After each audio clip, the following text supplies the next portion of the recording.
Bayangkan seorang mantan pegawai negeri yang memutuskan untuk keluar dari zona nyaman meninggalkan pekerjaan stabil di Kementerian Keuangan yang telah ia jalani selama lebih dari 10 tahun.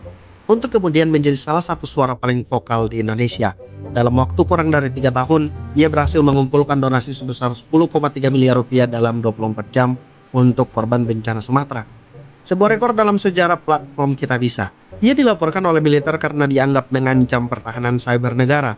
Ia menantang dukun santet secara live dan hasilnya malah menghasilkan beasiswa untuk mahasiswa. Ia berhasil mendorong pemerintah memblokir TikTok Shop dan memanggil artis-artis yang mempromosikan judi online. Namun di balik semua pencapaian ini terdapat satu pertanyaan yang jauh lebih penting. Bukan tentang apakah Ferry Irwandi berbahaya bagi penguasa, karena jawabannya ya pasti jelas. Ia memang sangat berbahaya bagi penguasa. Pertanyaan yang lebih penting adalah apakah ratusan ribu bahkan jutaan orang yang mengikutinya setiap hari masih berpikir untuk dirinya sendiri? Atau apakah mereka telah menyerahkan kemampuan berpikir kritisnya kepada satu orang yang betapapun cerdas dan berintegritasnya dia tetaplah manusia biasa yang tidak sempurna dan mungkin bisa melakukan suatu kesalahan di suatu hari nanti. Dan bersama Eternadok, mari kita menyelaminya lebih dalam.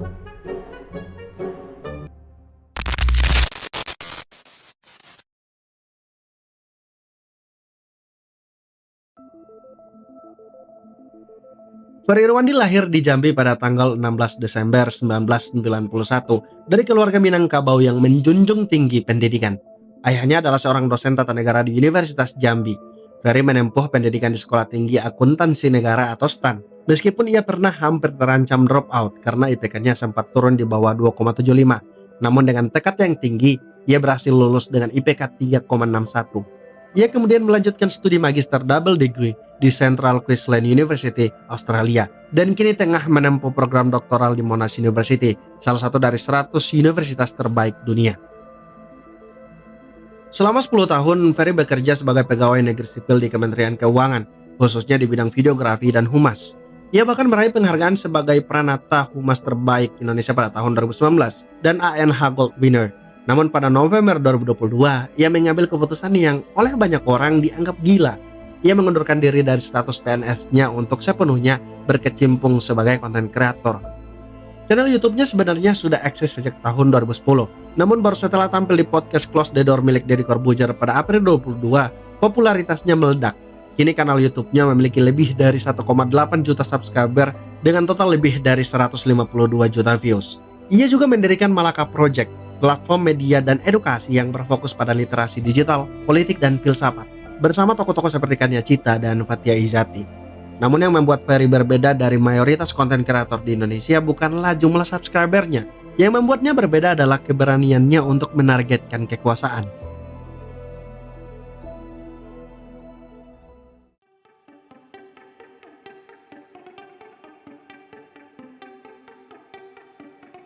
Ada alasan mengapa pada bulan September 2025, Komandan Satuan Cyber Mabes TNI Brigjen TNI Junita Omboh Sembiring merasa perlu melakukan konsultasi ke Polda Metro Jaya terkait unggahan-unggahan Ferry Irwandi. Ada alasan mengapa seorang konten kreator dengan latar belakang akuntansi dianggap bisa mengancam pertahanan cyber sebuah negara yang memiliki salah satu militer terbesar di Asia Tenggara. Alasannya sederhana. Ferry berhasil melakukan sesuatu yang tidak bisa dilakukan oleh mayoritas politisi oposisi di Indonesia. Ia berhasil menerjemahkan isu-isu kompleks yang biasanya hanya dibahas dalam bahasa akademis ke dalam konten yang bisa dicerna oleh jutaan anak muda. Dalam analisis yang diterbitkan oleh Medium pada September 2025, jurnalis yang menulis dengan nama samaran menyatakan bahwa Ferry Irwandi membawa energi berbahaya yang sama dengan Tan Malaka dan Sohogi. Bukan karena ia mengorganisir tentara atau merencanakan kudeta, melainkan karena ia berani merobek topeng kewajaran dari wajah para politisi hari ini. Pada bulan Agustus dan September 2025, Ferry berpartisipasi dalam gelombang demonstrasi besar yang dipicu oleh tragedi pembunuhan Afan Kurniawan, seorang kurir paket yang tewas dalam tindakan polisi, serta wacana kenaikan tunjangan anggota DPR. Dalam video yang diunggah pada 31 Agustus 2025 berjudul "Dalang Demo dan Mencegah Darurat Militer", Ferry menyampaikan pandangannya bahwa tujuan dari kerusuhan yang terjadi adalah menciptakan kondisi yang membenarkan perlakuan darurat militer dan dengan demikian memperluas kekuasaan militer ke ranah sipil. Pernyataan ini membuatnya menjadi target. Pada 8 September 2025, Kepala Pusat Penerangan TNI mengumumkan bahwa patroli cyber militer telah menemukan dugaan tindak pidana provokasi dan fitnah dalam unggahan-unggahan Ferry. Namun yang menarik adalah reaksi masyarakat sipil. Ketua Umum YLBHI, Mahmud Isnur, peneliti setara Institut Ihsan Yosarie, dan anggota Komisi 1 DPR, TB Hasanuddin, yang merupakan purnawirawan TNI dan PDIP, semua menyampaikan kritik terhadap upaya kriminalisasi ini. TB Hasanuddin secara spesifik mengingatkan bahwa putusan Mahkamah Konstitusi telah menegaskan bahwa pencemaran nama baik terhadap institusi tidak bisa diproses secara pidana, hanya bisa ditujukan kepada orang atau perorangan. Dan Ferry sendiri merespon dengan kalimat yang menjadi viral, "Kenapa saya harus takut pada TNI?"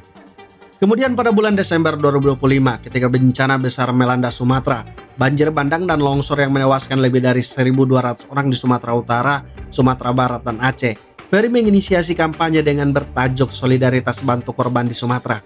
Target awalnya hanya 1 miliar rupiah. Angka itu tembus dalam 3 jam. Dalam 24 jam total donasi mencapai 10,3 miliar rupiah dari 87.692 penyumbang, menjadikannya penggalangan dana bencana terbesar dalam sejarah platform Kita Bisa. Dan Ferry sendiri terjun langsung ke lapangan, mengawal distribusi bantuan dan mempublikasikan laporan penggunaan dana secara transparan.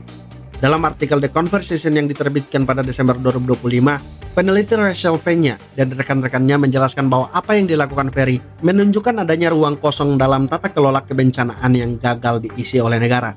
Dengan kata lain, ketika negara lambat merespon, seorang konten kreator berhasil menggerakkan hampir 90.000 orang untuk bertindak dalam waktu kurang dari sehari. Inilah mengapa Ferry berbahaya bagi penguasa, bukan karena ia punya senjata, bukan karena ia punya tentara, melainkan karena ia memiliki sesuatu yang jauh lebih sulit untuk dikendalikan oleh kekuasaan manapun, yaitu kepercayaan publik.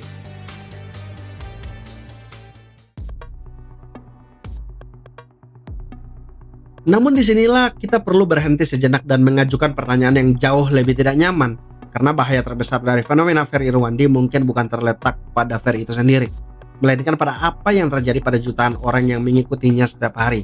Dalam psikologi terdapat konsep yang disebut sebagai parasocial relationship. Konsep ini pertama kali diperkenalkan oleh dosen Donald Horton dan Richard Wald pada tahun 1956 dan menggambarkan hubungan satu arah di mana seorang pengikut merasa memiliki ikatan emosional yang kuat dengan seorang figur publik, sementara figur tersebut tidak mengenal pengikutnya secara personal.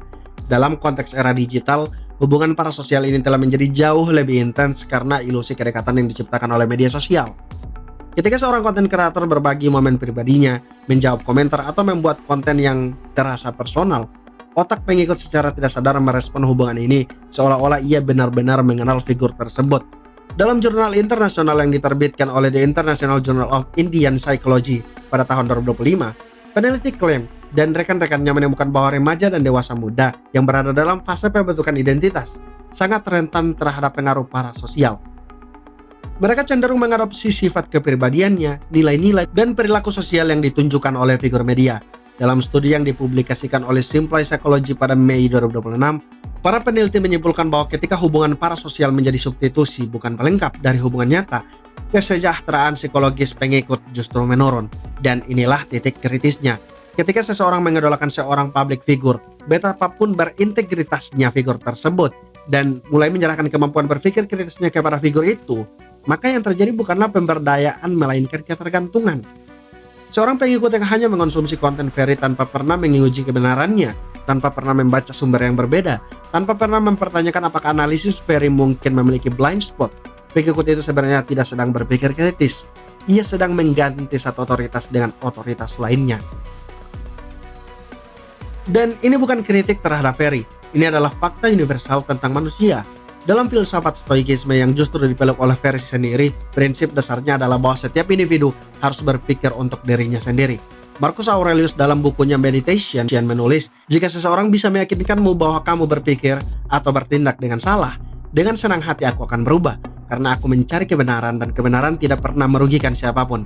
Yang merugikan adalah penipuan dan ketidaktahuan." Dengan kata lain, bahkan para filsuf stoik yang paling dihormati sekalipun selalu menekankan bahwa mengikuti seseorang secara buta, bahkan mengikuti filsuf stoik itu sendiri, adalah bertentangan dengan esensi filosofi yang mereka ajarkan. Ferry Irwandi sendiri telah menunjukkan bahwa ia adalah manusia yang tidak sempurna, dan justru dalam ketidaksempurnaannya itulah ia menjadi menarik untuk dianalisis. Pada Juli 2025, Ferry mengunggah serangkaian konten yang mengkritik relevansi ilmu filsafat dan bahkan mengapungkan wacana pembubaran jurusan filsafat di perguruan tinggi. Dalam tanggapannya, tokoh perguruan Taman Siswa Dharma Ningtyas menyatakan bahwa menghapus jurusan filsafat adalah pemikiran yang terlalu pragmatis, karena memandang pendidikan tinggi semata-mata sebagai jalan menuju pekerjaan, bukan sebagai sarana membangun kemampuan berpikir kritis. Ironisnya, Ferry yang dikenal sebagai pengagum stoikisme justru mengkritik disiplin ilmu yang melahirkan stoicisme itu sendiri. Kemudian pada bulan Desember 2025 ketika bencana Sumatera terjadi, Ferry menyampaikan narasi tentang dugaan pemerkosaan di lokasi bencana berdasarkan voice note yang belum terverifikasi. Pakar komunikasi politik Universitas Esa Unggul Surya, Muhammad Nur, menilai bahwa pernyataan ini melanggar prinsip etika komunikasi publik. Direktur Nusantara Parameter Index Mur Mahudin menyatakan bahwa pernyataan Ferry Irwandi sangat tidak etis dan berbahaya karena mengangkat isu tanpa data yang jelas dalam kondisi psikologis masyarakat yang sedang terpukul. Pakar komunikasi politik lainnya menambahkan bahwa pola Ferry maupun Rocky Gerung ini berbahaya karena bisa memicu konflik sosial di lapangan. Kritik-kritik ini bukan berarti Ferry adalah orang yang jahat. Justru berarti Ferry adalah manusia biasa yang kadang benar, kadang kurang tepat. Dan disinilah letak bahaya sebenarnya. Bukan pada Ferry-nya, tapi pada pengikutnya yang mungkin tidak memiliki kemampuan untuk membedakan kapan Ferry benar dan kapan Ferry kurang tepat. Dalam studi yang dipublikasikan oleh Khan Academic Works mengenai influencer marketing dan parasocial relationship, para peneliti menemukan bahwa ketika pengikut memiliki hubungan parasosial yang sangat kuat dengan seorang influencer, mereka cenderung melakukan blind acceptance atau penerimaan buta, bahkan ketika influencer tersebut jelas-jelas tidak autentik. Peneliti Berkeley dan rekan-rekannya pada tahun 2023 menyimpulkan bahwa influencer memiliki kekuatan emosional instan yang dapat mempengaruhi kadar dopamin pengguna, dan bahwa penerimaan buta ini dapat menciptakan preseden bagi pengguna baru yang membuat mereka percaya bahwa segala sesuatu yang diungkapkan oleh idolanya adalah autentik ketika kenyataannya bisa jadi tidak demikian. Fenomena ini dalam literatur psikologi juga dikenal sebagai echo chamber, ruang gema di mana seorang hanya mengonsumsi informasi yang mengkonfirmasi keyakinannya yang sudah ada dan secara aktif menghindari atau menyerang informasi yang bertentangan. Ketika seorang pengikut Ferry Irwandi menjadi begitu terkait secara emosional sehingga ia tidak bisa lagi menerima kritik terhadap Ferry, atau bahkan ketika ia mulai menyerang siapapun yang mengkritik Ferry, maka pengikut itu telah kehilangan kemampuan yang justru diajarkan oleh Ferry itu sendiri, yaitu berpikir kritis. Maka pada akhirnya pernyataan seberapa berbahayanya Ferry Irwandi sebenarnya memiliki dua jawaban yang sama-sama penting. Jawaban pertama, ia sangat berbahaya bagi mereka yang menyalahgunakan kekuasaan. Ferry telah membuktikan bahwa satu orang dengan integritas, konsistensi, dan kemampuan komunikasi yang kuat bisa menggerakkan hampir 90.000 orang untuk berdonasi dalam 24 jam. Ia bisa membuat pemerintah memblokir platform ilegal. Ia bisa membuat militer berkonsultasi dengan polisi hanya karena kata-katanya. Dalam landscape demokrasi Indonesia yang masih rapuh, suara seperti Ferry adalah salah satu dari sedikit mekanisme check and balance yang masih berfungsi di luar institusi formal. Namun jawaban kedua, dan mungkin yang lebih penting, adalah bahwa bahaya terbesar tidak pernah terletak pada Ferry itu sendiri. Bahaya terbesar terletak pada kita semua, pada setiap orang yang mendengarkan, menonton, dan mengikuti yang mungkin tanpa sadar mulai menganggap bahwa karena satu orang pernah benar berkali-kali, maka ia akan selalu benar. Bahaya terbesar terletak pada pengikut yang berhenti membaca sumber lain, berhenti mempertanyakan, berhenti berpikir. Ferry Irwandi sendiri melalui stoicisme yang ia peluk, pasti akan setuju dengan hal ini. Karena inti dari stoikisme bukan tentang mengikuti siapapun. Intinya adalah tentang memiliki kendali atas pikiran sendiri, tentang membedakan apa yang bisa kita kendalikan dan apa yang tidak, dan tentang keberanian untuk menghadapi kebenaran, bahkan ketika kebenaran itu tidak nyaman. Dan pada akhirnya tidak ada orang di dunia ini yang sempurna, tidak ada satupun figur publik yang layak menerima kepercayaan absolut tanpa kritik, termasuk Ferry Irwandi, termasuk siapapun yang kita kagumi. Karena pada hari di mana kita berhenti mempertanyakan, bahkan orang yang paling kita kagumi, pada hari itulah kita kehilangan hal yang paling berharga yang kita miliki sebagai manusia, yaitu kemampuan kita untuk berpikir sendiri. Karena kebenaran yang sejati tidak pernah takut untuk diuji, dan orang yang benar-benar bijaksana, siapapun dia, tidak akan pernah meminta pengikutnya untuk percaya begitu saja.